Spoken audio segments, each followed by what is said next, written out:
You've heard it 1,000 times. Toxic masculinity. Say it enough, and it starts to feel like every man is guilty of something just for being a man. You hold a door for someone, toxic. You speak with conviction, toxic. You set a boundary, toxic, right? We've reached a point where masculinity itself is under a microscope, and most men are walking on eggshells, just trying to figure out where the line is and why it seems that no one tells them when they've crossed it until they're already condemned. Hey man, I'm Kyle. I'm a master NLP practitioner and a master success coach for men who are tired of performing and ready to start leading their life. Men like you. Today, I'm going to break down the difference between healthy masculine energy and what people call toxic masculinity, and really why the word toxic has been twisted so far out of shape that it's now being used as a weapon instead of a warning. So, I'm going to tell you the truth that nobody seems to say out loud, and it might sting a little. Toxic masculinity is not masculinity, it's unregulated masculinity. So, I'm going to teach you how you can step into healthy masculine energy without falling into either trap. By the end of this, you'll not only know the difference, you'll know how to embody the version of masculinity that commands respect, builds trust, and actually makes life better for everyone around you. Now, I am going to warn you that this topic really fires me up.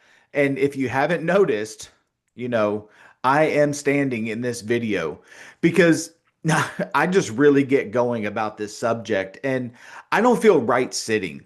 So I will be moving around a little. Now, until we separate the two, men will keep getting shamed out of the very qualities that make us strong, grounded, and really dependable, right? So the mess we're in. So let's start here. Masculinity itself is not the enemy. What we're actually seeing today is the fallout of decades of cultural conditioning, broken role models, and a society that wants men to be everything and really nothing at the same time. Strong, but not too strong. Confident, but not too confident. Protective, but not possessive. Soft, but really not weak, right?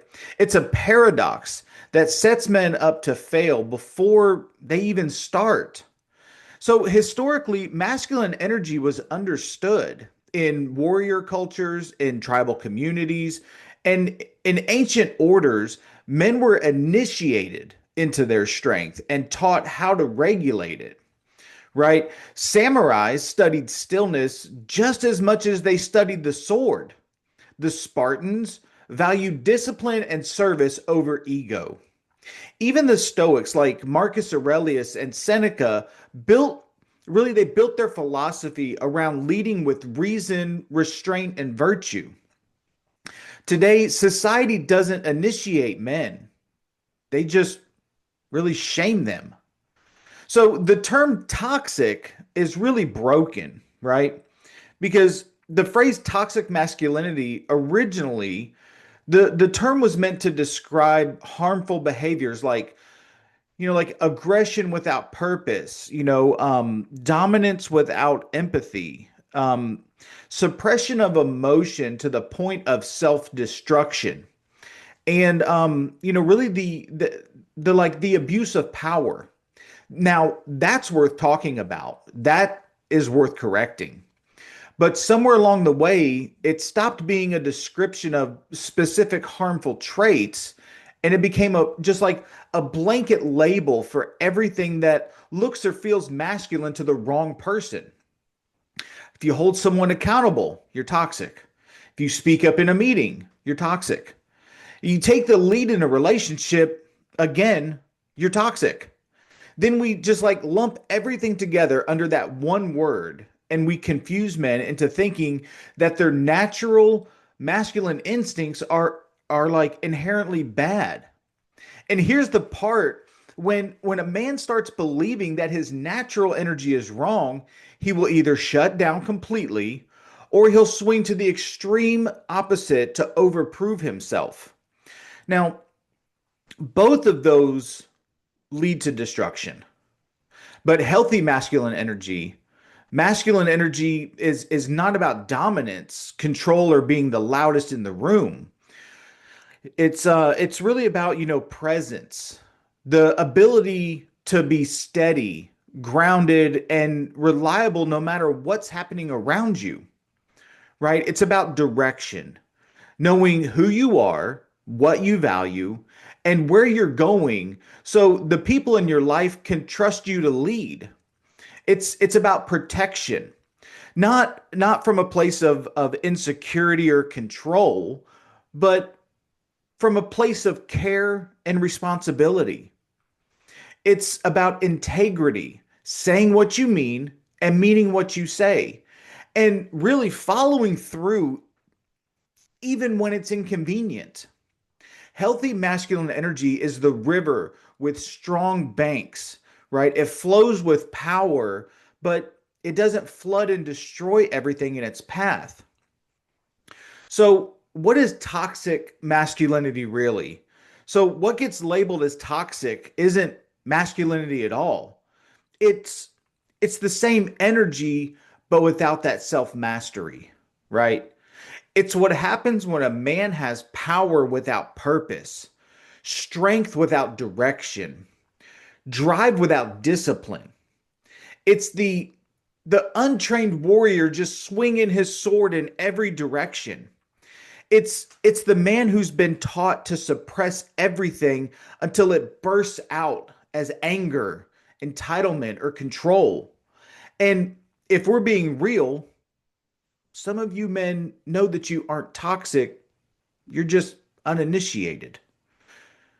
No one showed them and showed you how to channel their masculine energy, in a way that builds instead of breaks. So, this modern day confusion, right? Here's the kicker.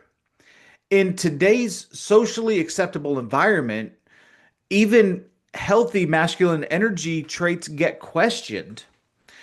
A man sets a clear boundary at work and he's labeled difficult. He takes the lead in a relationship and he's called controlling. He remains calm in conflict and he's accused of being emotionally unavailable or, like checked out, right? And because the lines are so blurred, most men end up doing one of two things. They either become the performer, which is trying to be everything to everyone, consistently seeking approval, and really, losing himself in the process. Or he becomes the protector, this distorted version, right? Shutting down emotionally to avoid getting hurt or accused, controlling situations to feel safe. So I did a whole video about these two types. You should check it out. Both of these are distortions. Neither is healthy masculine leadership. So, how do you step into healthy masculine energy without falling into either trap? I'm glad you asked because I'm going to tell you. The first one, you need to learn to regulate your nervous system. So, I really want you to understand that if your nervous system is running wild, your leadership will always feel shaky to the people around you. Now, you may have the best intentions, but if your energy spikes every time there's conflict, chaos, or stress, no one's going to trust you to steer the ship. So think about it, right? When a storm hits, are you the calm in the middle or are you thrashing around in the waves? Stillness is your ally. And I don't just mean sitting quietly for like a minute. I mean learning to hold your internal state when things get intense.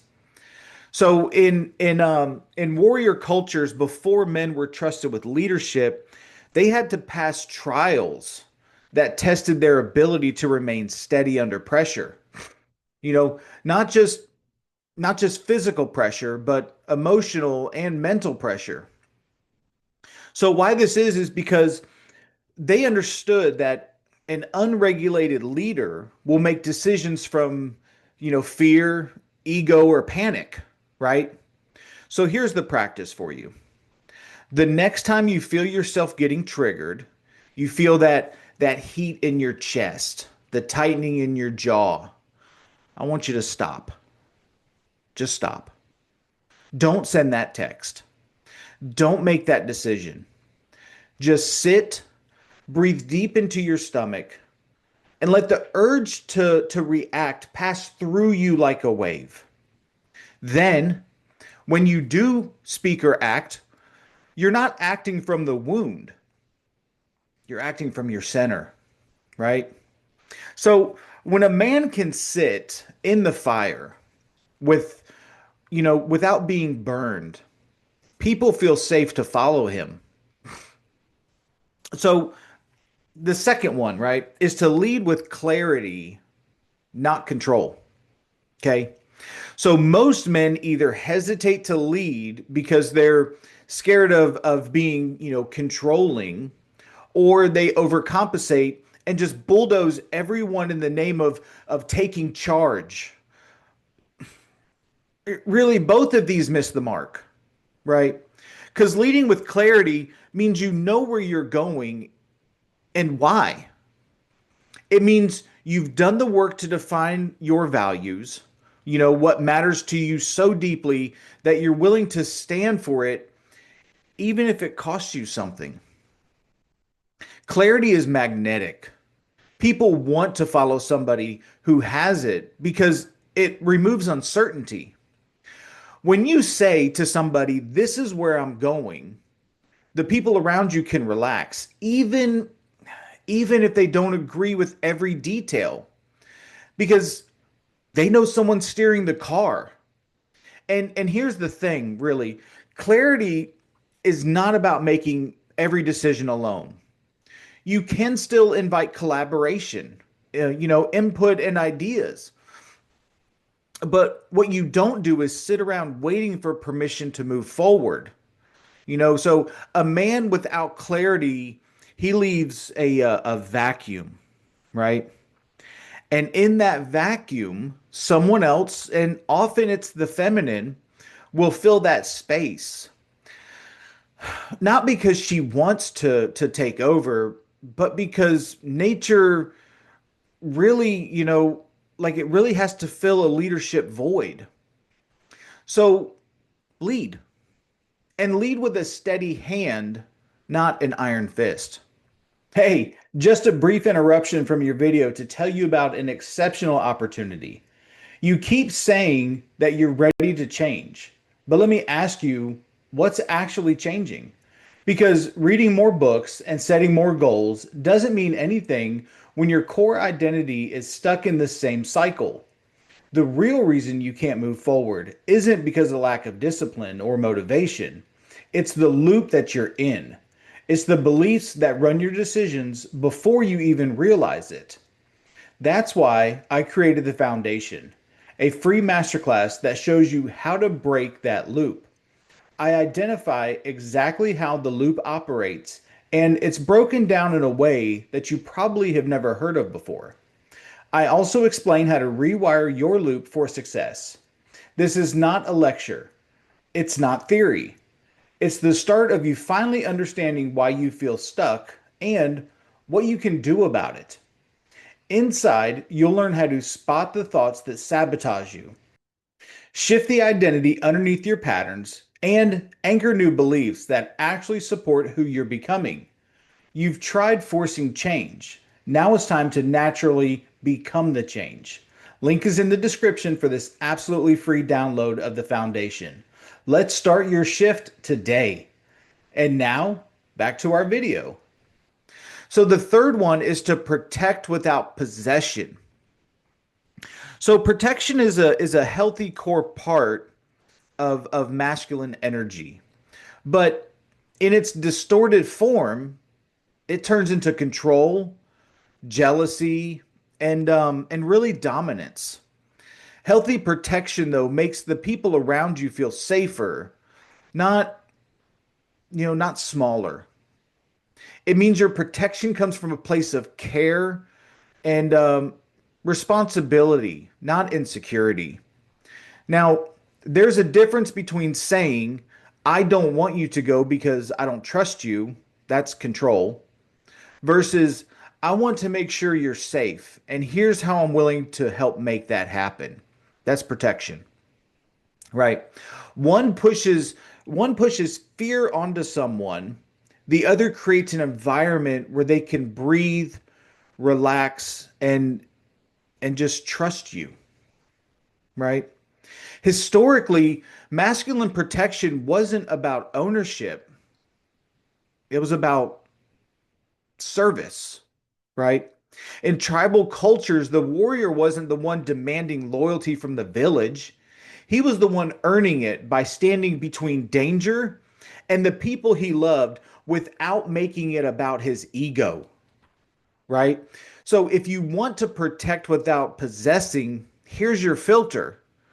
Ask yourself, am I doing this to make them feel safe or to make me feel in control?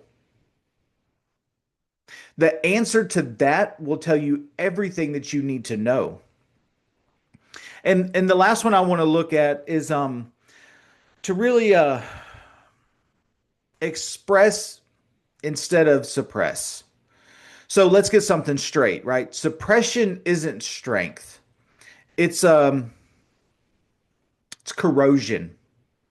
When you shove your emotions down so long that they don't disappear, right? They ferment. And eventually they'll come out sideways as anger, withdrawal, sarcasm, or even self-sabotage, right? But healthy masculinity includes emotional literacy. It means that you can feel deeply without being consumed by it. You can say what you feel without turning it into a storm that everyone else has to, that everyone else has to weather. Think of it think of it like this.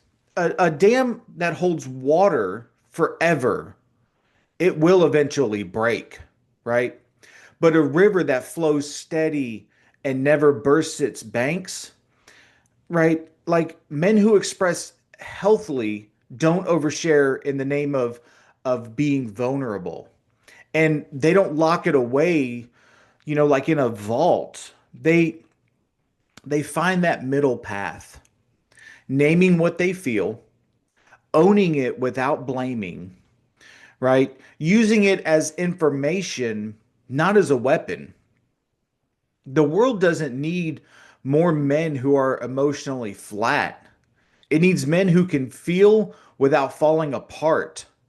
Men who can meet life fully without dumping their unprocessed pain onto everyone around them. The term toxic masculinity has been so overused, weaponized, and really watered down to where now it's doing more harm than good. So I want you to think about this, right? If we want to raise stronger men, better leaders, better fathers, better partners, we need to stop telling them that their masculinity is the problem and start showing them how to master it. Masculinity masculinity isn't toxic. Immaturity is. Lack of self-mastery is. The world doesn't need less masculinity. It needs more healthy masculinity. And that starts with you choosing to step out of the noise, regulate your power, and lead from a place of really presence, direction, and integrity. Because when you do, you don't just change how people see you. You change how they feel when they're around you. That's that's real influence. So if this landed with you, give me a thumbs up and leave me a comment. Also, share this with a fellow brother that might need to hear it. Don't forget to subscribe and hit that bell icon so you're notified whenever I release a new video. I also have free resources below that will help you start rebuilding from the inside out. Tools that work, built for men just like you. So hit subscribe for yourself, grab the tools, and reach out. Give me a follow too on social media. Links are in the description. Remember, you're not broken, you're becoming. I'll see you on the next video. Stay strong, brother.